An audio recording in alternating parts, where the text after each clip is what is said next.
Hello and good evening to all my valuable property buyers, prospects, as well as property investors. This side Dinesh Dayal. I am an expert for generating second income sources through commercial property investment for having regular passive income as well as your massive growth or appreciation in your initial investment value. So somewhere we call it capital gain or capital or property appreciation. So again, I welcome you all for my today this new one video. In today's video we are going to talk about why to invest in commercial real estate. Yes, you all have heard very true factful line from my side. So जी हाँ, जैसे ही हम बात करते हैं कि commercial property में investment क्यों किया जाए, तो हमारे दिल दिमाग और जहन में कुछ ऐसी पिक्चर्स, इमेजेस और कहीं ना कहीं एक इस तरह की कैलकुलेशन आती है जिसमें हम सोचते हैं कि कमर्शियल रियल इस्टेट का मतलब है रिटेल शॉप्स, जी हाँ, offices, hotel and restaurant, factory and industry, studios, apartment, as well as banquet halls and some others properties units. So इसके अलावा जो दूसरी पिक्चर आती है वो आती है कहीं ना कहीं हम बात करेंगे खुद की दुकान से खुद की कमाई, जी हाँ, जो कि हमें लाती है रेगुलर डेली इनकम सोर्स की तरफ। और उसके अलावा बात हम करेंगे किराए की कमाई, जी हाँ, हर महीने एक शानदार किराए की कमाई जिसको हम कहीं ना कहीं पैसिव इनकम भी बोलते हैं और आम भाषा में रेंटल इनकम भी बोलते हैं। जी हाँ, ये हमारी कुछ ऐसी कैलकुलेशन है, ऐसी इमेजिनेशंस हैं, ऐसी हमारी कहीं ना कहीं पिक्चर्स और थॉट ऑफ द पिक्चर्स होती हैं जो हमें कमर्शियल प्रॉपर्टी इन्वेस्टमेंट के बारे में सोचते ही आ जाती है। अमूमन हम जब कभी किसी मॉल में जाते हैं, किसी हाई स्ट्रीट मार्केट में जाते हैं, जो इस एरिया की फेमस मार्केट है, कहीं ना कहीं वो लैंडमार्क है और अपने समय में उन्होंने कोई ना कोई एक बेंचमार्क क्रिएट किया था, तो हम अमूमन ये सोचते हैं कि वो कौन लोग होंगे, वो कौन ऐसे इन्वेस्टर्स होंगे, वो कौन ऐसे इन प्रॉपर्टीज़ के बायर्स होंगे जिन्होंने उस समय इन प्रॉपर्टीज़ में इन्वेस्टमेंट किया था। तो जाहिर सी बात है कि आज वो कहीं ना कहीं लखपति और करोड़पतियों की गिनतियों में आते हैं और सबसे बड़ी बात, हम उनको बहुत ही समझदार लोगों की गिनती में, श्रेणी में रखते हैं। तो कमर्शियल प्रॉपर्टी इन्वेस्टमेंट की अगर हम बात करते हैं तो जैसा कि मैंने अभी बताया कि कुछ पिक्चर्स आती हैं जिसमें उस प्रॉपर्टी की जो भी इमेजेस हैं, चाहे वो रिटेल शॉप्स की हों या लॉकेबल ऑफिसेस की हों या हम फैक्ट्री की बात करें, रेस्टोरेंट की बात करें, और इनके जो आने वाले सोर्सेज हैं, जी हाँ, चाहे वो सेल्फ इनकम सोर्स हो या सेकंड इनकम सोर्स की हम बात करें जिसमें पैसिव इनकम या रेंटल इनकम की मैंने बात करी। तो मैं इस वीडियो के अंदर एक ये भी बात बताने की कोशिश करूंगा कि इनका एक पर्पस होता है। जी हाँ, इन प्रॉपर्टीज को लेने का कहीं ना कहीं एक पर्पस होता है और वो पर्पस कहीं ना कहीं सोशल पर्पस होता है। कहीं ना कहीं एक हम उसकी बात करें कि वो एक ऐसा पर्पस होता है जो प्रैक्टिकल और रियल वे में अलाइन होता है। जी हाँ, अगर मैं रिटेल शॉप्स की बात करूं तो कहीं ना कहीं ये डेली नीड्स की रिक्वायरमेंट को पूरा करता है। जी हाँ, तो इस टाइप की प्रॉपर्टी लेने का पर्पस ये है कि या तो मैं इसको खुद लेके, मतलब इसको खरीद के इसमें इन्वेस्टमेंट करके इसको खुद चलाऊंगा, तो उससे मैं जो समाज है, जो मेरे आसपास के लोग हैं, उनकी डेली नीड्स की रिक्वायरमेंट को मैं पूरा करने की कोशिश करूंगा, जिसके अगेंस्ट में, जिसके बदले में मुझे एक रेगुलर डेली बेसिस पे, जी हाँ, रोजाना बेसिस पे मुझे कहीं ना कहीं एक कमाई होगी और एक सर्टेन टाइम पीरियड के बाद अगर मैं कैलकुलेशन करता हूं तो मुझे क्या मार्जिन आता है, क्या प्रॉफिट आता है, जिसको हम आम भाषा में बोलते हैं कि कितनी सेल हुई, कितना मुनाफा हुआ। जी हाँ, इसी प्रकार से मैं अगर लॉकेबल ऑफिसेस की बात करूं या जो बड़े बड़े कॉरपोरेट ऑफिसेस होते हैं तो उनका पर्पस ये होता है कि भाई कहीं ना कहीं मैं जो एक समाज में वाइट कॉलर जॉब है या मैं ऑफिशियल जॉब्स की बात करूं, चाहे उसमें लॉयर्स हों, चार्टर्ड अकाउंटेंट्स हों या इंश्योरेंस कंपनीज हो, बैंकिंग इंडस्ट्री हो, तो जब ऐसे ऑफिसेज बड़े लेवल पे कॉरपोरेट वे में कंपनी के रूप में वहाँ चलते हैं, तो वो समाज में बहुत सारे लोगों को रोजगार देने का भी पर्पस ग्राउंड पे लाता है। तो इसी प्रकार से जो हमारा अगला कंसेप्ट है, जी हाँ, होटल एंड रेस्टोरेंट, तो ये कहीं ना कहीं ऐसे लोगों की नीड पूरी करता है जिन लोगों को कहीं ना कहीं साल में, 2 साल में, महीने में, 6 महीने में अगर आउटिंग पे जाना है तो फैमिली के साथ वो रेस्टोरेंट में एंजॉय करते हैं, मील का, डिनर का, लंच का, और कहीं ना कहीं कॉरपोरेट वे में भी गेट टू गेट्स होते हैं। तो ये जो प्रेमिसेस हैं, चाहे मैं इसमें होटल की बात करूं तो होटल में गाहे बगाए स्टे की बात करते हैं, या हम बात करें जो टूरिस्ट प्लेसेस होते हैं, रिनोन टूरिस्ट प्लेसेस होते हैं, चाहे हम आज के टाइम में अयोध्या की बात करें, या हम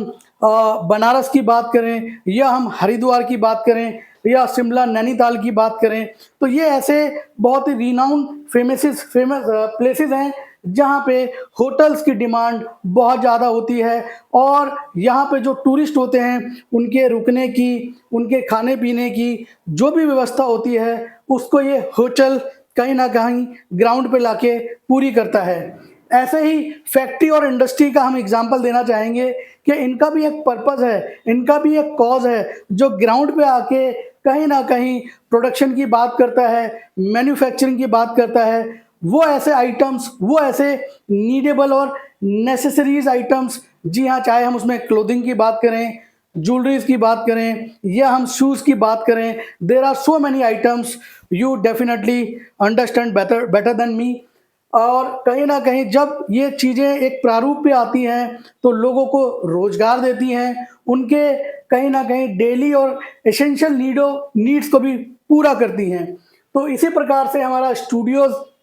अपार्टमेंट एंड बैंकेट हॉल आता है। तो आपको पता है स्टूडियोज अपार्टमेंट कहीं ना कहीं आज के टाइम में, आफ्टर अगर मैं लॉकडाउन की बात करूं या इन लॉकडाउन की बात करूं, तो वर्क फ्रॉम होम की एक रिक्वायरमेंट बहुत तेज़ी से आई, या हम बात करें कहीं ना कहीं एक ऐसे वर्क प्लेस की रिक्वायरमेंट ग्राउंड पे निकल के आई जिसमें वो अकेला या 2 जने पीसफुली काम कर सकें या स्टे के साथ काम कर सकें, जिसको हम कहीं ना कहीं वर्क फ्रॉम होम भी बोलते हैं, या एक घर जैसा एनवायरनमेंट जो हमें काम का भी फील देता है, तो वो स्टूडियोज अपार्टमेंट को फिलफुल करता है। और बैंकेट हॉल की तो हम बात करें, जैसे आजकल शादी ब्याहों का सीज़न चल रहा है, तो ये जो बैंकेट हॉल्स होते हैं ये जगह जगह होते हैं, कहीं ना कहीं ये फार्म हाउस के रूप में भी होते हैं, और 4 दीवारी जिसको हम फ्रेम बोलते हैं, बॉक्स बोलते हैं, उसके रूप में भी मिलते हैं। तो ये समाज में, सोसाइटी में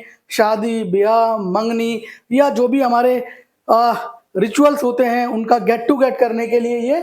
चीज़ों को पूरा करता है। तो मैं जो बताने की कोशिश कर रहा हूँ वो ये कर रहा हूँ कि जो कमर्शियल रियल इस्टेट में जो हम इन्वेस्टमेंट करने का जो प्लान करते हैं, वो कहीं ना कहीं, आप मेरा यकीन मानिए, एक पर्पस और एक कॉज से जुड़ा रहता है। जी हाँ, जिसका कहीं ना कहीं एक लॉन्ग टर्म, लॉन्ग लाइफ एक जो एजेंडा है वो क्लियर होता है। ग्राउंड पे उसकी क्या नीड एंड रिक्वायरमेंट है वो बहुत ही क्लियर होती है, और कहीं ना कहीं इनको हम ट्रेडिशनल इन्वेस्टमेंट से भी जोड़ते हैं। जी हाँ, अब मैं इस वीडियो में अपने अगले पॉइंट पे आता हूँ, वो आता है purpose of investment in commercial real estate. जी हाँ, तो उसका जो मेन जो पर्पस है वो बेसिकली 2 ही मेन पर्पस हैं। जी हाँ, पहला पर्पस है क्रिएटिंग सेल्फ इनकम सोर्स। जी हाँ, तो क्रिएटिंग सेल्फ इनकम सोर्स वो पहला पर्पस है। दूसरा पर्पस आता है पैसिव इनकम सोर्स क्रिएशन। जी हाँ, या जिसको हम रेंटल इनकम भी बोलते हैं। तो there are only 2 purposes to invest in commercial real estate. Number 1, creating self income sources, and second, creating passive और rental income sources। तो ये जो सोर्सेज हैं ये बेसिकली बहुत ही एक कहीं ना कहीं सिक्योर्ड इन्वेस्टमेंट माने जाते हैं, सिक्योर्ड सोर्सेज माने जाते हैं for the kind of second income, जिसमें हमें सेल्फ इनकम का भी सोर्स जनरेट हो सकता है और रेंटल इनकम या पैसिव इनकम का भी सोर्स क्रिएट हो सकता है after investing in commercial real estate. तो अब मैं आता हूं कि what are the main mindset to invest in commercial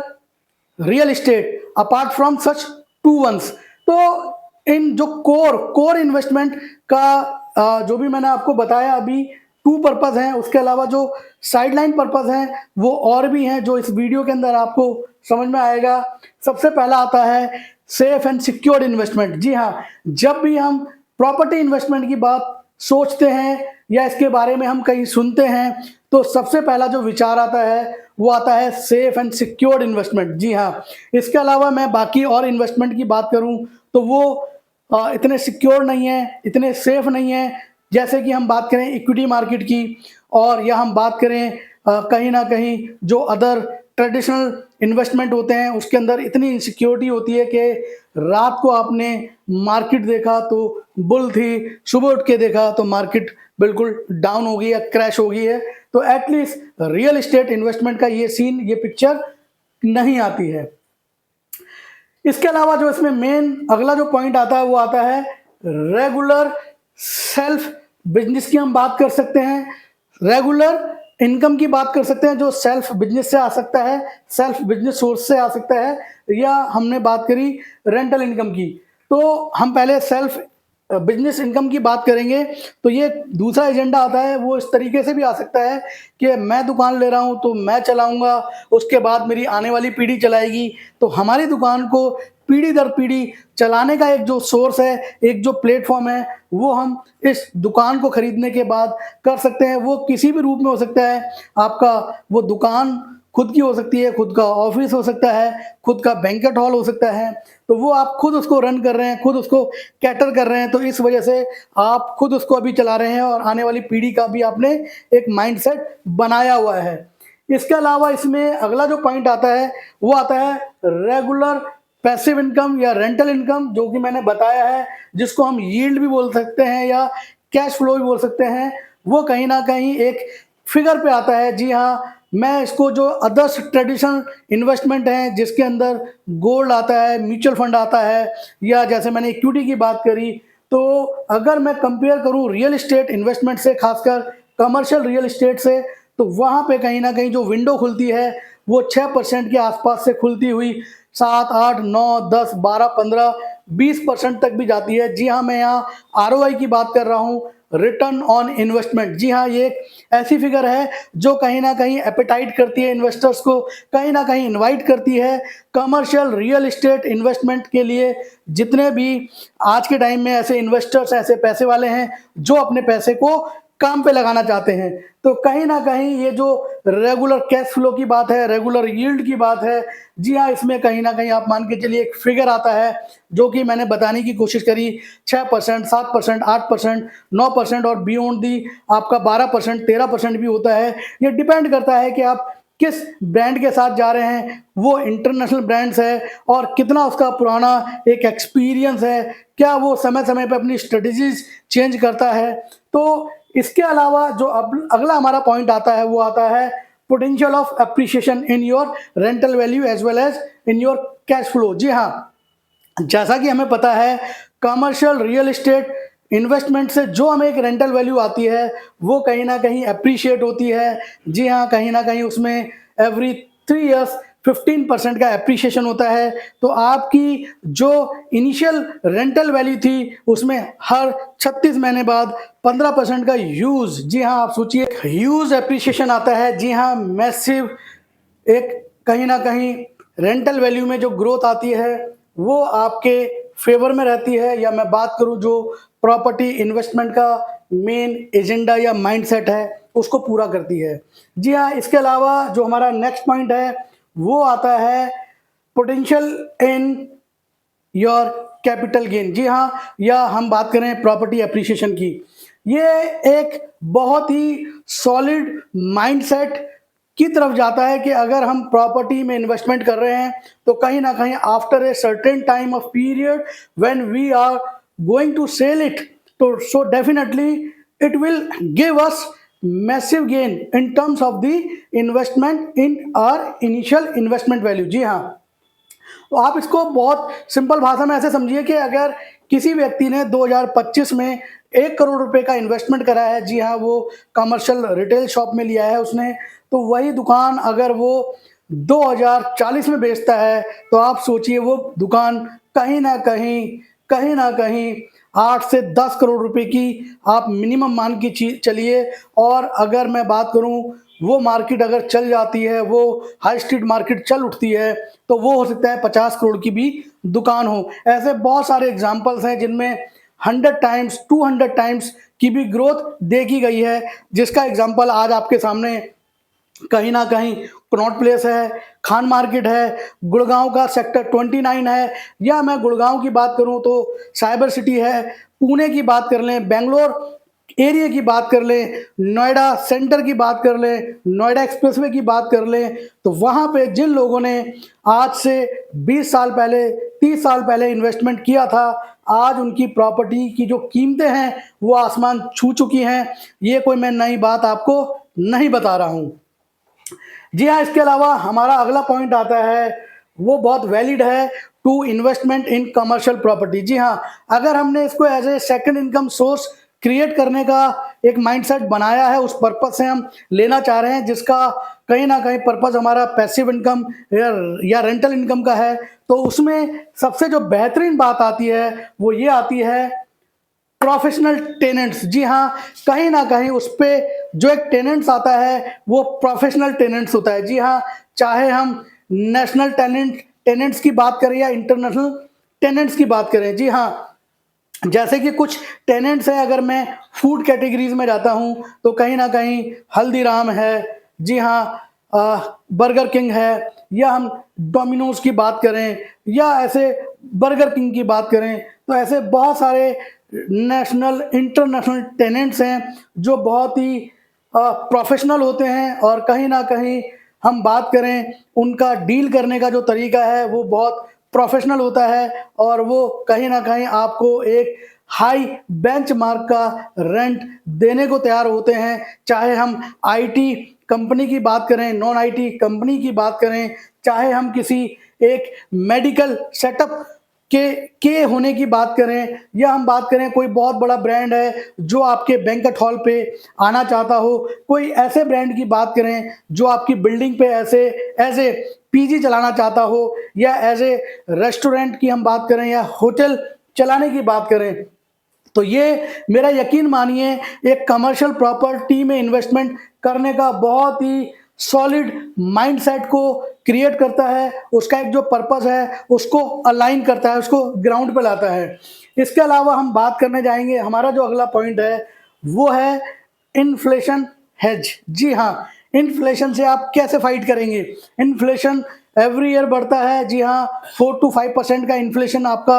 आप अमूमन देखते ही हैं। तो उसका जो कंसर्न है, जो आपका आरओआई आ रहा है, आपकी जो रेंटल वैल्यू आ रही है, उससे कहीं ना कहीं आप कॉम्पीट करते हैं। कहीं ना कहीं जो आपका आरओआई है और जो आपका इन्फ्लेशन है, उसके बाद जब आप दोनों को माइनस प्लस करते हैं तो आपकी पॉकेट में जो आता है वो एक्चुअल प्रॉफिट होता है। तो आपको ये पता है कि इन्फ्लेशन का रेट ये रहेगा, तो कहीं ना कहीं आपको आने वाले समय के लिए एक प्रिपरेशन करनी है। आपका जो टेनेंट्स है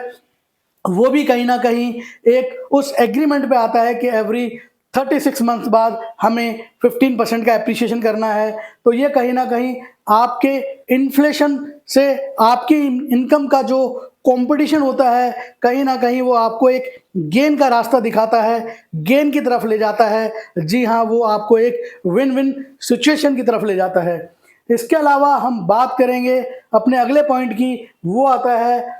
पोर्टफोलियो डाइवर्सिफिकेशन। जी हाँ,